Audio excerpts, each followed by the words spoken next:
Welcome to Global Signs, everyone. I'm Bruce Han. Joining us again from BoA Securities, Kathleen Oh, Korea economist, will share her keen and penetrating insights on the recent South Korean presidential elections. Kathleen, thank you again for joining us. Thank you, Bruce, for having me. Thank you. Kathleen, how will the new government carry out its policy agenda compared to the previous Moon administration? Will there be policy continuation or a policy reversal? Of course, as we now have the change of power at the top office, we expect policy reversal by the Conservative Party from the previous 5 years of the liberal progressive government. In particular, we expect reversal back to the classical conservative policy agenda from the liberal philosophy of the welfare-focused household income-led growth strategy. I would point out maybe one or two key areas that we could expect in the initial period of the administration that President will focus. I think the private sector investment will be something that we could expect in the earlier time of the administration. That would be quite a different approach to industry development versus the Moon administration. And also the fiscal prudence would be something that we could expect versus the Moon's large government approach that we've seen, depending highly on the government spending and large budget. So what we would expect is the government to incentivize the private sector and focus on developing industries and encouraging the private sector to make investment. What sectors do you see benefiting the most from these changes? In terms of the sectors that will benefit from the new government, in our view, would be Korea's construction sector. When we think back to President-elect promise during the campaign period, he mentioned the increasing of the housing supplies through the private sector investment. And looking at the housing market stabilization, increasing the supply would be a very critical factor, but the opposition, the competitor, has promised something that would be led by the public sector. But the president-elect promising the private sector-led stabilization of the housing market via increasing supplies is a positive news for the construction activities. We think domestic constructors would benefit from the increased sentiment and also demand going forward, and the supply lenient, friendly environment that the government would provide going forward in terms of the policies and the deregulation. Even for the macro factor, when we think about the construction investment, which accounts for 15% of Korea's total GDP, that had experienced downward pressure in the past 3-4 years under Moon administration, is likely to turn around and now contribute positively to the headline growth going forward. And that's a positive news for both domestic construction investment and GDP as well.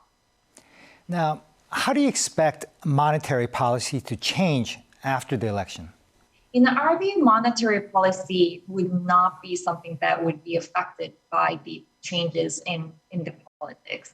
But at the same time, it's very important how the new government now goes with the economic policies and how the turn in the fiscal stance and the economic stance would change the overall economic growth path from now and onward. And looking at the fiscal prudence of the new government, we think the fiscal stimulus-induced inflation would not be something that the BoK should be worried about.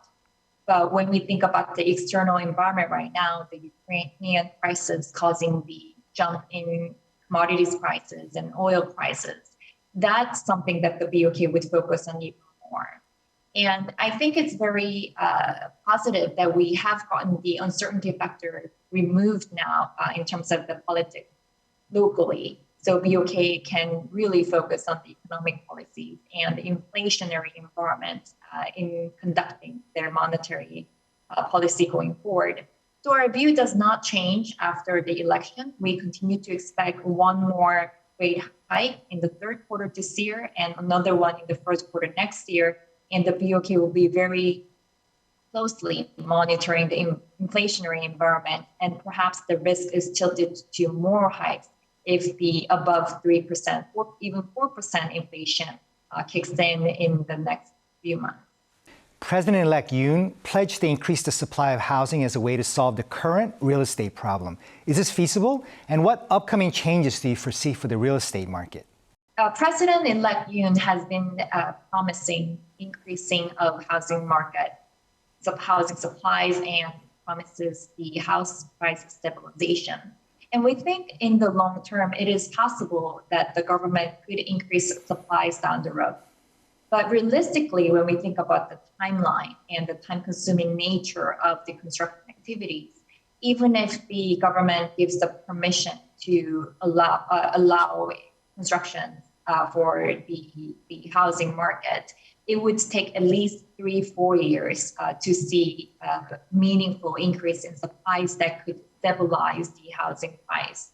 So in our view, going forward, it would be the monetary tightening that would perhaps affect more onto the sentiment of the real estate buyers that could push them back a little bit. But at the same time, overall, we think that the upward direction of the housing market is inevitable, although the pace of increase would be slower now that the monetary policy has turned to tightening.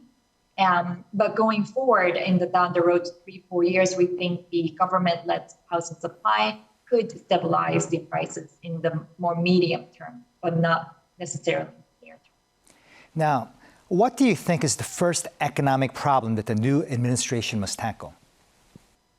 We think the most important economic policy that the new president-elect should be looking into would be the post-pandemic recovery of the economy.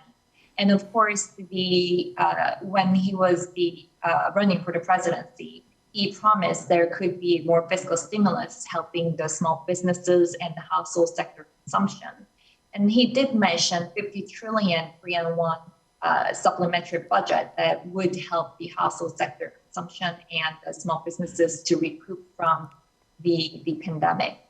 And that's around 2.5% of GDP. We think it's a realistic size given that this year Korea has very ample tax revenue. And also looking at the very highly divided voter sentiment from the election, I think he would also be compelled to do the stimulus even more to consolidate the sentiment. So going forward in the next quarter or so after his inauguration in May, we would expect perhaps mini-sized fiscal stimulus that would help the economic sentiment to be boosted and also help the small businesses and households to recover from the pandemic.